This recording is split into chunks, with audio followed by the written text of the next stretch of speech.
I thank you so much for having me here, and I bring you definite greetings from Detroit, Michigan, in the United States. I am Crystal Gunn. I am a financial strategist. One of the biggest things and the most important things is that I am 100% passionate about financially empowering my people. Hello and welcome to Obehi Podcast.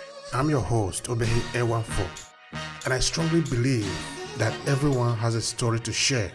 Now let's get started with this episode.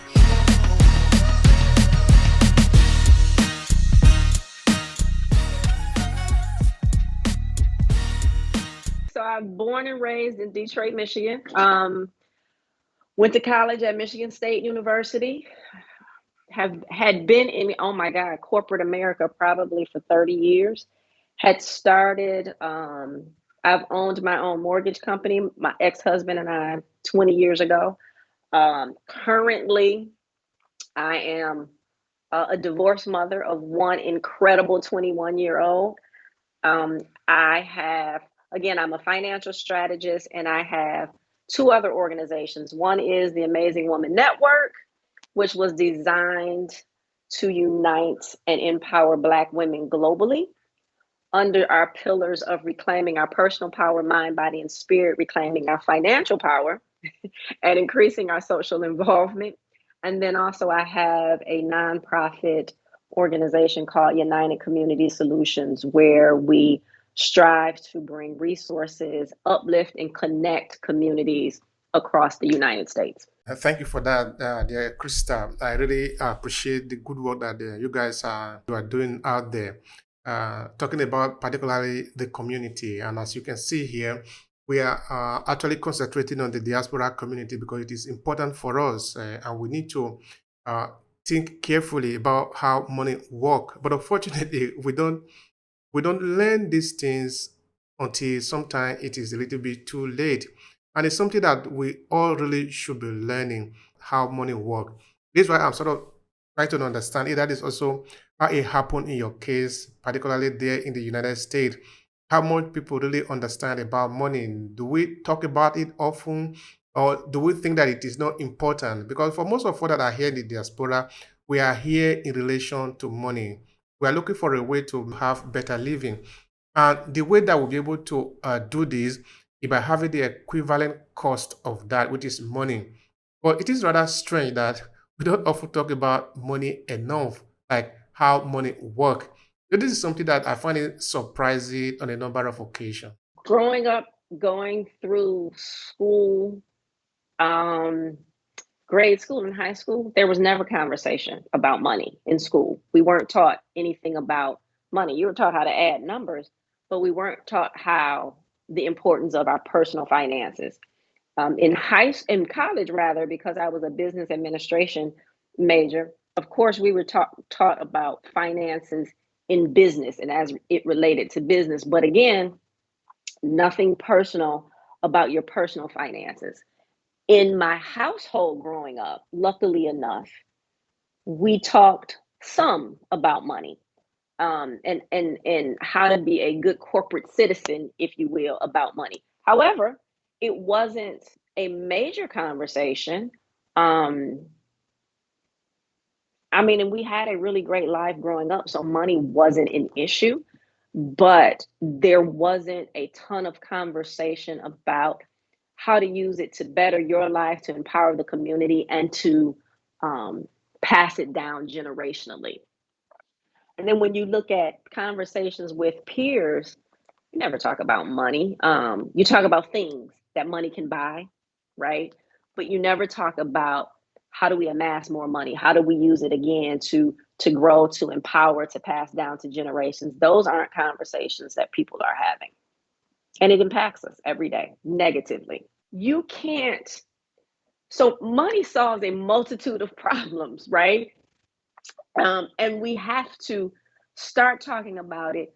We are going, in my opinion, backwards in time because we, for whatever reason, and there's a whole list of them, why we're not talking about money. Why is that conversation so taboo in our community? But we're in a desperate situation, and we definitely need to have conversations with money all of the time. not the things that money can necessarily buy, but how to how to amass more of it, how to use it collectively, and how we as a community can build from it. And so if we don't have those conversations, we're losing. And you see it happening everywhere where we are in this world. Thank you for that, Krista. Now, do you want to tell me about how you got started, particularly with the conversation about money? How was it like in your time? What kind of conversation was around it as you were growing up? Remember, I said I came from a good family. Money was not an issue in our family. And I went to college. I had no student loan debt. I came out and I started working in the banking industry. Was vice president of a credit union. Um, Quit that. Started the mortgage company with my husband at that time. Did that for 5, 6 years. We wound up getting a divorce. So I opened a mortgage company by myself, did that for several years until the mortgage industry here in America crashed. I went from that to a tax franchise. I did that for a few years, and that was an interesting experience. I say it was a horrible experience, but it was definitely a learning experience. And then after that, things just got heavy. When that business crashed, I kind of didn't know what to do, but that's where my own financial hardships, if you will, started to come into play because I wasn't making the money that I had been making before. Again, the mortgage industry had crashed, and so that business had crashed, and I had debt from that. While I was building that new business, I was running up credit card debt because that's how I was living, and things just got worse, from day to day. And my finances went from being really, really good to horrible, from credit, from debt, filing bankruptcy, and having to dig myself out of that all of those years ago, because it wasn't like it is now where you have all of these gurus, um, on social media, giving you all of these tips and tricks, and YouTube and all of the lessons on YouTube. You could those weren't happening back then. And so I had to dig in and I had to study, and some things I had to figure out. I had to research and how to come back from that. But also I had to go through the personal. Yeah, the money struggle is one thing, but then there's a personal struggle that comes with that, where you start to have self doubt.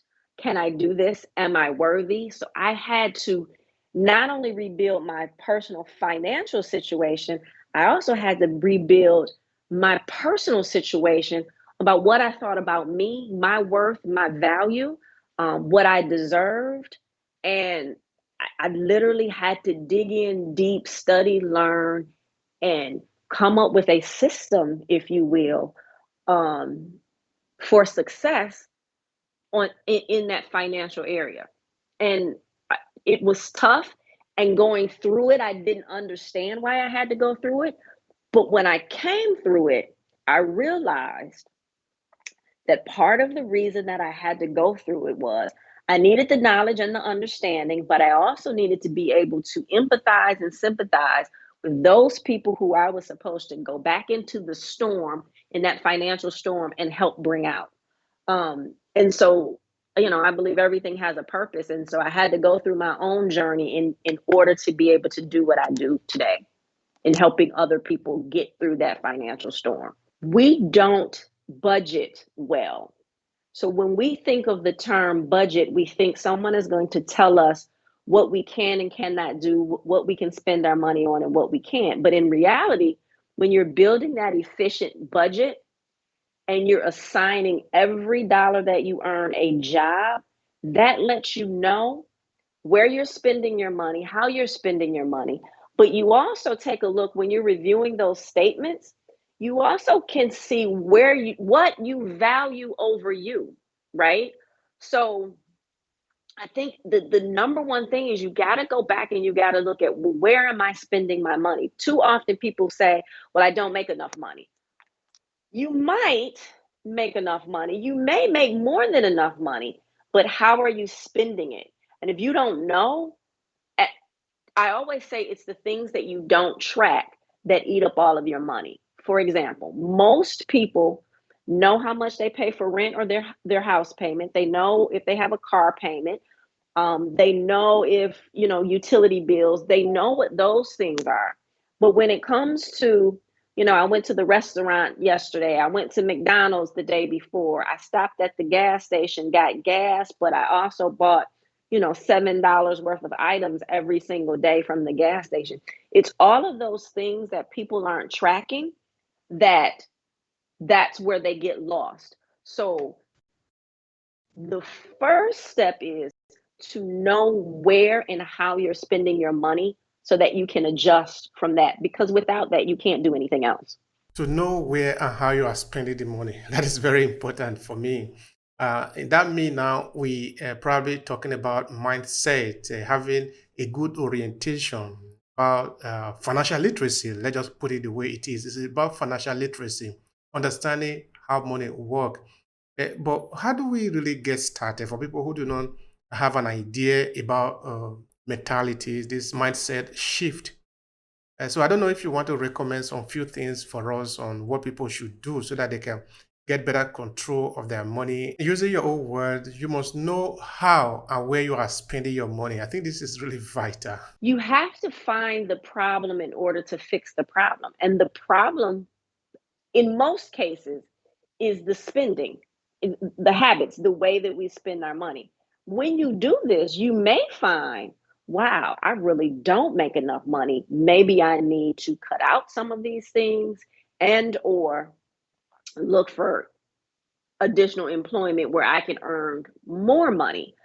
But it literally all starts there. And one of the things that happens with every one of my clients, every single one, when they do this exercise, they have their own what I call aha moments, right? Where I don't have to tell you where you're spending too much money because you see it.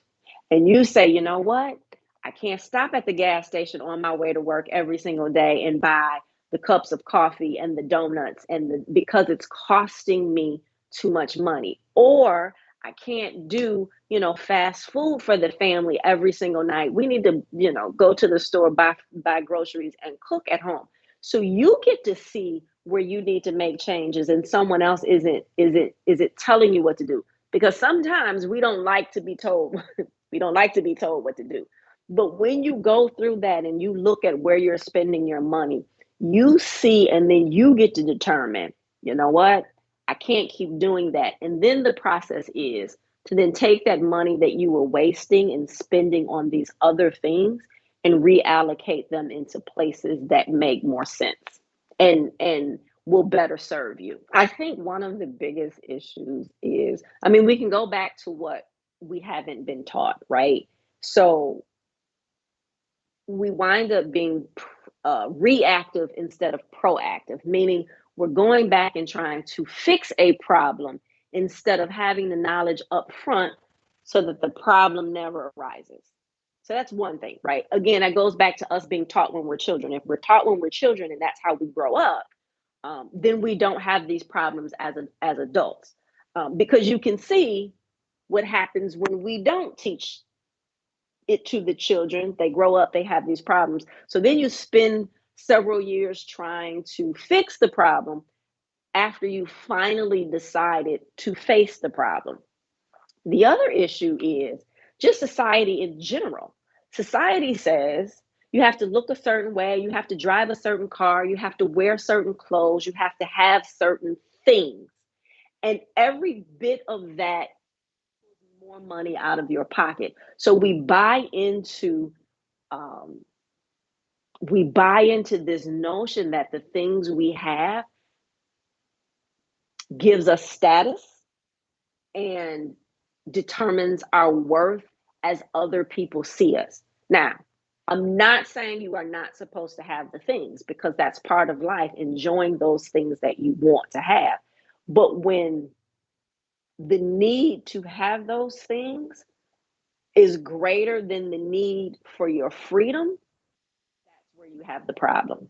And that's where, you know, collectively we're $880 billion in credit card debt. That's where you see people living paycheck to paycheck. Living paycheck to paycheck is the number one financial lifestyle in America. So that's where you have all of those problems. So um, until you go back and do that exercise and look at why you are spending the way that you're spending and being proactive as opposed to reactive, you're going to continue in that cycle. Um, and then there's a mindset, the mindset that we have been taught, um, that we can't talk about money, um, where they, quote the scripture that says money is the root of all evil. And they're misquoting it because it says the love of money is the root of all evil. And then um, how we've been taught to, well, you're not supposed to talk about it, and you will have your prosperity and your greatness when you die. And it's like, but we living in this life all of these years, we're supposed to be able to have greatness and prosperity here. And so I think the other thing is we have to unlearn a lot of what we've been learned, and I mean what we've been taught, that have been taught to us um, in a way to oppress us. So we have to let, I'm sorry, say again. Yeah, yeah, yeah, yeah. We have to talk about it. And, you know, what are we really teaching our children? So even if they're not learning it in school, they have to learn what they learn from somewhere.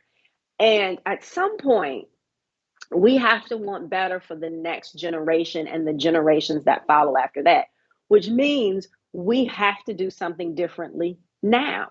But we're passing down these same things to our future generations, which means they're going to have the same financial issues or worse, because now it's getting, it's going from generation to generation, and we wind up being at the mercy of others that don't look like us, who have all of the money and therefore have all of the control. Money is control. I sort of get that very, very clearly. Thank you for sharing that. But those who have the money, they control everything, because you want to make investment, you want to buy anything, you want to invest in some property or things like that. Of course, you are going to need money, and money is very important here. That is why within the diaspora community, we need to be talking more about that. But just so I can get this a little bit clearer, for the people that you are working with, for the women you are working with, I don't know if you want to share with me some of the opinion that you have of them, and when they talk to you about their problem, about their challenges, their difficulty related to money, and how these might be tied into the conversation that we have in the community. What do you have to share about that? We do have to take a step back, though, to what you said earlier about mindset, right?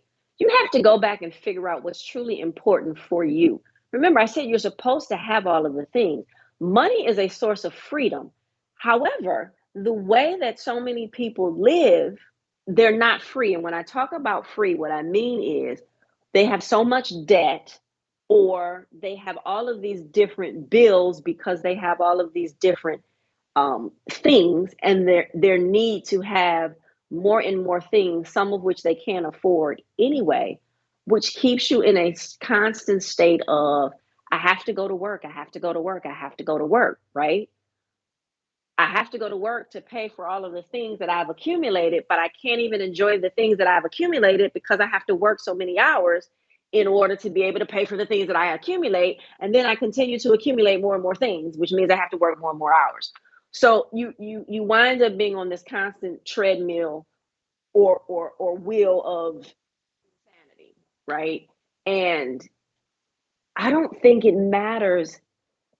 I don't think the first process is us knowing how money works. I think the first step is figuring out what's truly important to the individual and why. What's important to you? If you want to travel the world, right? Because that's, every year, every 6 months, I want to travel the world. Well, then you have to create a budget that works for you doing that.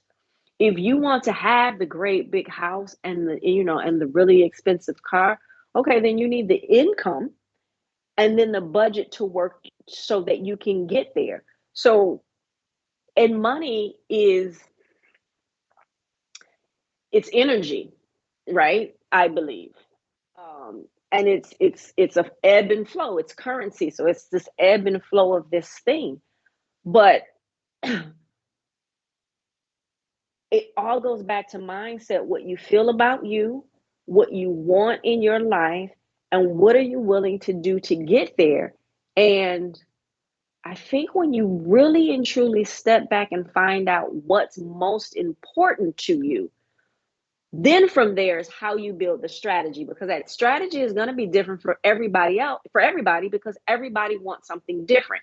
Your strategy has to be built based off of what you want in life and what you want to leave for future generations.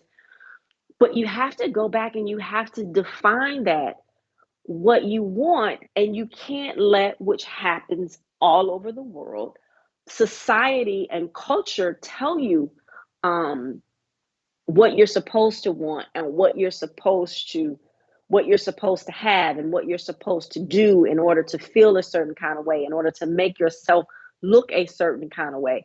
You got to go back and figure out what's important to you and what you want to what you want out of life. I don't believe there is a cookie cutter strategy or a strategy that fits everybody, because everybody wants something different. So you have to build that strategy based off of what you really want. But most people don't even know what they really want. Some people don't even know what they want, and that can be really challenging because if you don't know where you are going now, or what you don't know where you are coming from now, or probably where you are going, you are just going to waste all your energy. Just enter a car, just turn around and run around, and you are not going to get anywhere because you don't have any destination. And this can really be very difficult as a trajectory for people. And this can, of course, at the end of the day, affect the community that we are here talking about.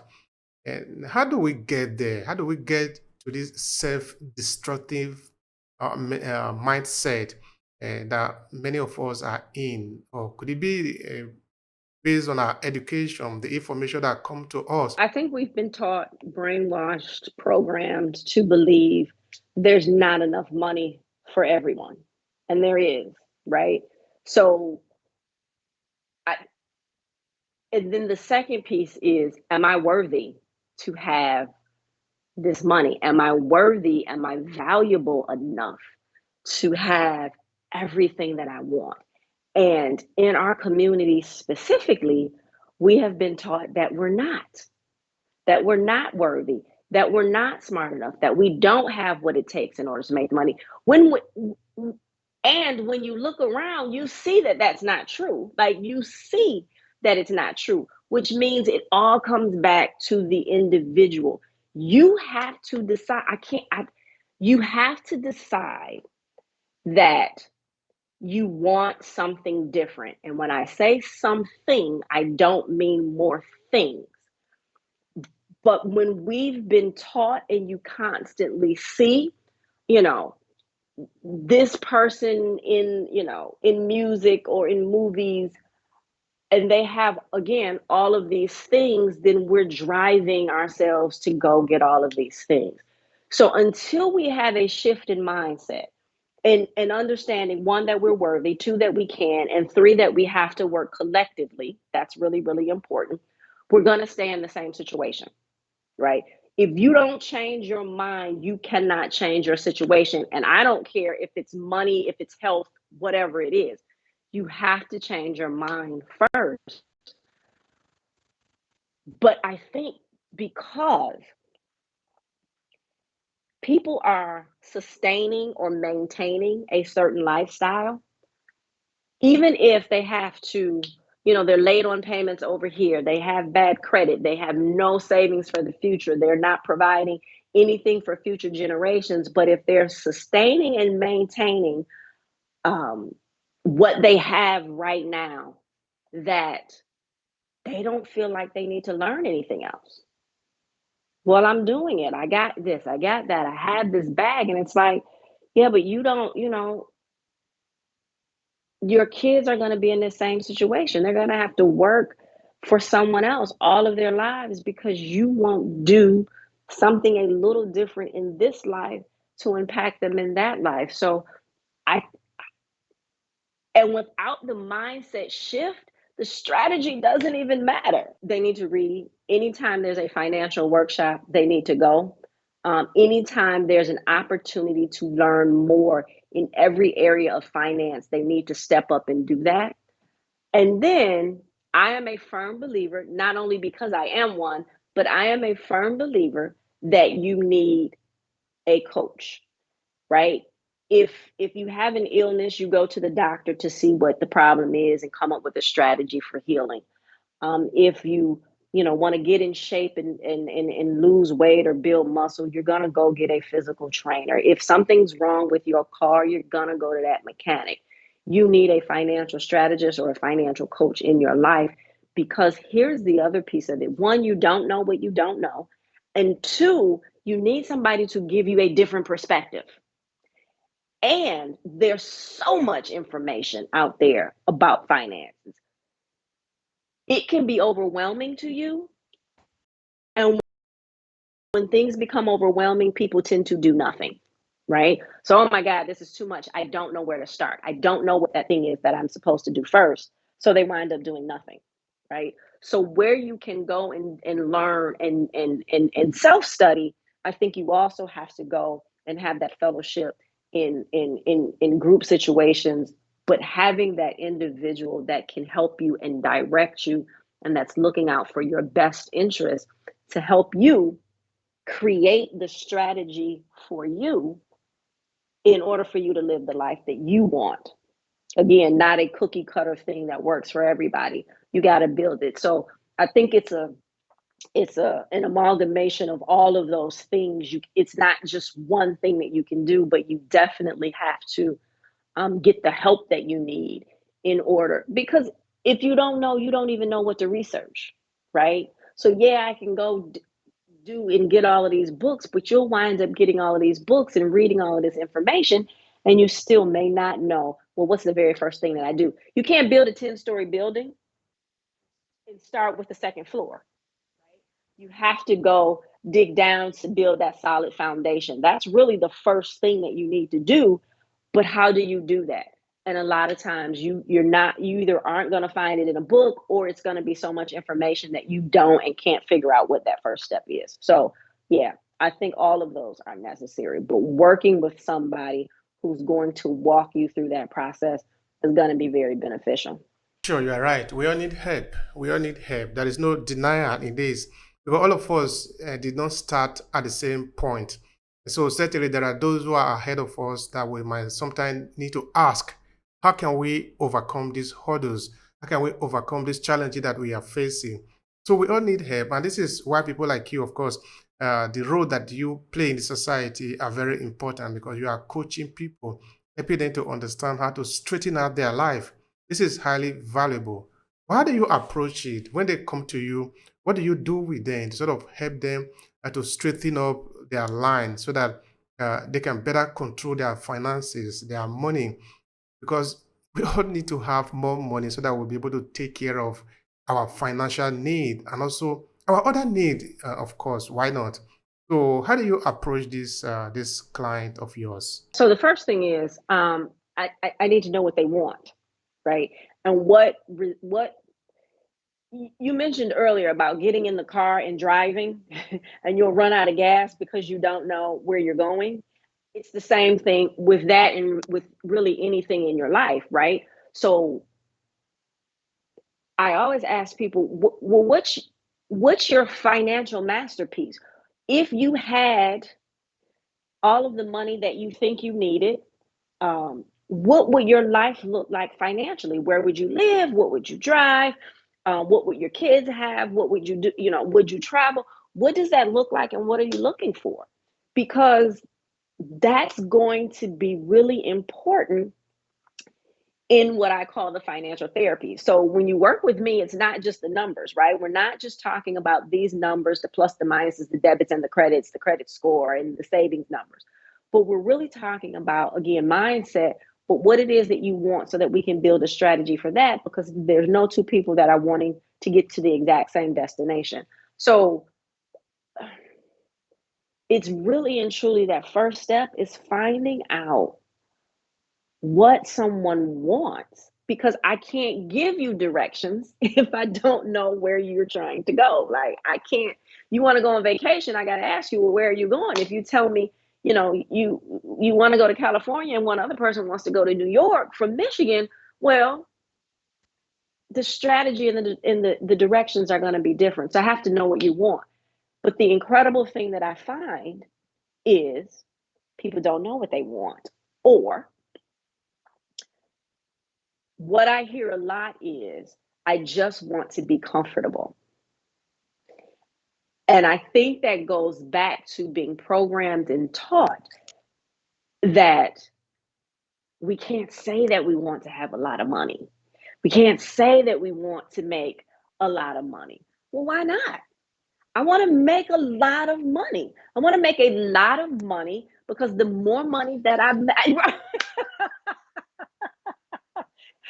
and because I have people that say, well, I just want to be comfortable, or I just want to this, or I just want to do that. But it minimizes everything that they can acquire, because it's either one or two things. I had a young lady who had attended a workshop that I had done. And one of the, I have this workbook for women, and one of the assignments in the workbook is to write out that financial masterpiece. What do you want that to look like? And I saw her months later after that workshop, and she had bought the book. And I said, well, did you do that assignment? Like, the first question was, did you even finish the workbook?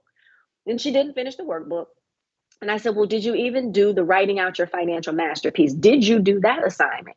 And she didn't do that assignment. And through conversation, it really was life had happened to her. But the reason that she said she didn't do the assignment, she said she got home, she was really excited. She turned to the page, she went to write, and she got scared. I said, you got scared? And it hit me that she was scared to dream something different than what she was currently living. And if you were scared to dream, she had two young sons at that time. They were both under 10. And I said, if she, as this adult woman, is scared to dream about what her financial future can look like, then she's not going to encourage her children to dream. And when we don't dream, when you stop dreaming, all movement stops. Like, you have to dream about everything that's happening. Someone has dreamed about it. This thing that we're talking on right now, someone dreamt about that, saw it, and said, I think this is possible. But part of that thing is fear. And so if I say that I want to make a lot of money, can I really? Like, do I believe that I can, and or do I believe that I deserve it? And a lot of times people don't. And so they get stuck in that place. And I'm here to say there's nothing wrong with you saying you want to earn a lot of money, that you want to travel the world, that you want to do this and that you want to do that. Because the one thing I can guarantee you is, if you don't start saying it, it's never going to happen. Yeah, the question of mindset is absolutely important here, because if you believe that you can do it, you are right. But if you believe you cannot do it, you are equally right. In both ways, you are right. So I think this is where a bit of psychology come to play in what we are discussing here. In that, okay, before we did make mention of mindset. Yes, this is about mindset, and you have to do with what do we think or what do we believe is possible for us. Whatever we believe, of course, back with our action and ignition, turn out to be the reality in our life. So I don't know if you want to share anything in line with how you approach this, how you help your client to overcome their challenges using your coaching program. Please, anything you can share on that. Yeah, that's the financial therapy that I talk about. So it's not just about the numbers, but we have to talk through that and break through that. So there's There's a form of personal coaching, meaning outside of finances, that I do with my clients in order to um, get through whatever is blocking them so that they can see, one, again, that they're worthy, and two, that it's possible. So again, it goes back to that mindset thing, right? You got to know. And we've been conditioned for so long. People are operating in survival mode, right? And when you operate in survival mode for a number of reasons, like I think there's survival strategies and then there's survival mode. So you have to have a way to survive if something happens, right? But when you operate in survival mode, that means it's every single day, this is how you're operating that way.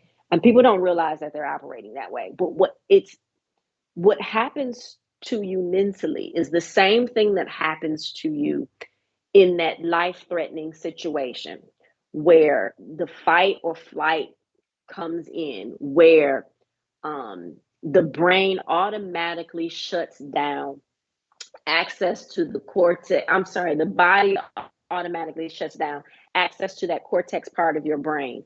Because if you're in a situation where someone is about to attack you, you can't go through this whole process. You either have to fight or you have to flee. It's only two options, right? And that's you being able to survive that situation. If you're operating that way every single day of your life, then it's I'm either fighting to get, this next bill paid, this next thing, this next pair of shoes, or this next purse. I'm fighting to get that, or I'm fleeing and I'm running away from the problem. So you have to, first of all, I have to help them get out of survival mode so that they have access to their cortex part of the brain, because that's when rational thought and creativity is housed. Your community can't grow if there's not resources inside of your community. So you have other cultures that come into our community and take all of our money because they know that the money is there, and they go and they take it back and they build their community, right? And so you can drive from city to city, community to community, and see the disparity and see the difference. So the more money, the more money you have, not only is it the more that you can do for yourself, but it's the more that you can do for your community. We as a people don't come together and bring our money together enough in order to uplift and empower and impact our communities. We don't own anything in our communities. We don't, the hospitals, the stores. We own a few things, but those major things that actually run a community, we don't own them. So if we don't go back and continue to unlearn the bad things that we've learned, right, that have kept us in this state of survival, if we don't go back and unlearn those and relearn and then come together, first starting in your own household and then your family outside of that and then your community, if we don't come together to do that, where are we going to be? Um, I'll tell you where we're going to be. There was a study that was done that said in the year 2053, despite the fact that people of color will be the majority population, if the current financial trend continues, blacks will have zero wealth. So if it's it's terrifying, and I say it in workshops, I say it to people all the time. Okay, how first of all, how old will you be in 2053? But how old will your children be? I have a 21-year-old daughter. Like in 2053, she's definitely still going to be here. Hopefully, I will have had, she'd be married and I have grandkids. And to think that they will have zero wealth, that is like something that cannot happen on my watch, which is why I do what I do. But I need every other individual to feel that urgency and to say, I got to start doing something now. I have to start doing something today. And this article was actually written maybe about 4 or 5 years ago. So, with what's happening right now economically, I don't even know if that prediction will take as long as 2053. Like, it may happen before then, and it should be terrifying to everyone that looks like me. It should be terrifying, and it should move us to, I don't know, to unite, and to do things differently. So again, it's part of why I do what I do, because if we don't do it, that's exactly where we're going to end up. And it is terrifying. It's a horror movie. Not to do the right thing, hoping that maybe the right thing will just of a sudden come to be the reality. It's a mistake. So we need to take the right action so that we can save ourselves and in the long run make a better contribution to the society. But how do we sometimes get this mindset, this belief that we cannot trust ourselves, we cannot work with each other? We are many in the diaspora. We are many, we are hundreds of millions of people. Why can't we work together to save ourselves? Because nobody is coming to really save us. That's why I think it is important that we do what is necessary to save ourselves, to contribute to our community, so that we can leave something behind. But how did we get this mindset that it's sort of working against us? We've been conditioned to not trust one another. We've been conditioned that we're not worthy. We've been conditioned to all of those things. And we don't even know that we've been conditioned that way. We don't even know, oh, God, you know what? Maybe you're right. Maybe we should start to do this. Instead, we'll justify, why we won't come together and do that. And you don't hear people say, well, Black folks don't support Black people and did it. Okay, well, and you're starting to see more of it, but we don't come together with the contracts and say, hey, let's collectively build this thing. Let's collectively create this business. Let's collectively, and I attribute part of that mentality, which has been passed along from generation to generation, going all the way back to,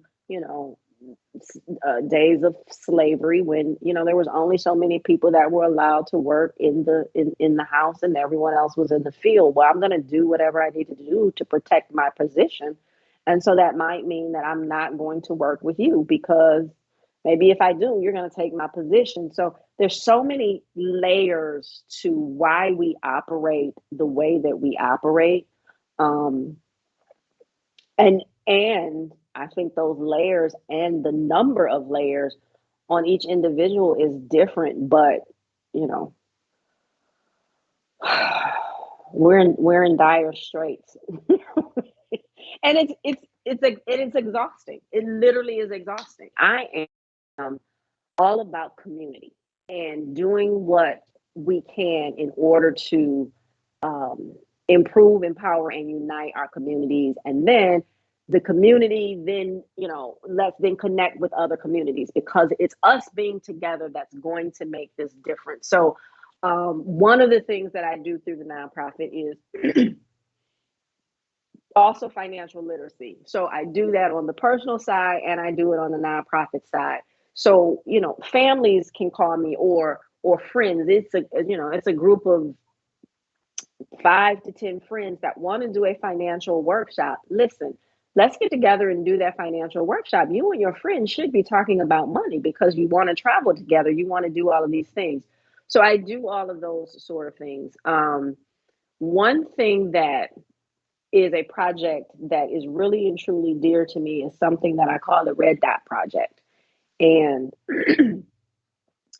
years ago, probably about 7 or 8 years ago, I read an article that said sanitary supplies are not donated enough to shelters. So when you talk about homeless shelters, victims of domestic violence who go into shelters, things of that nature, that they don't have sanitary supplies are not donated to shelters. And we know that shelters, a lot of what they're able to provide is donated to them. And the reason that those things aren't donated is because they're expensive to buy. And so in that, I decided, just me personally, well, let me go and pack some bags and donate them to the homeless shelters. And so I started doing that. And then my organization, the Amazing Woman Network, and please, Black women around the globe, if you are listening to this, go to my crystalgunn.com website and just hit contact and drop me a message saying that you want to be part of the Amazing Woman Network. It doesn't cost you anything to be a part of that, but it's all about uniting and empowering Black women globally. And so women inside that network picked up on that Red Dot Project, and we did a lot of donations over the past few years. And less in 20 and 21 due to COVID, because we would come together to pack bags to then, give away. And so this past summer, we did over 1,000 bags for 4 schools in the area so that the girls would not need supplies over the summer.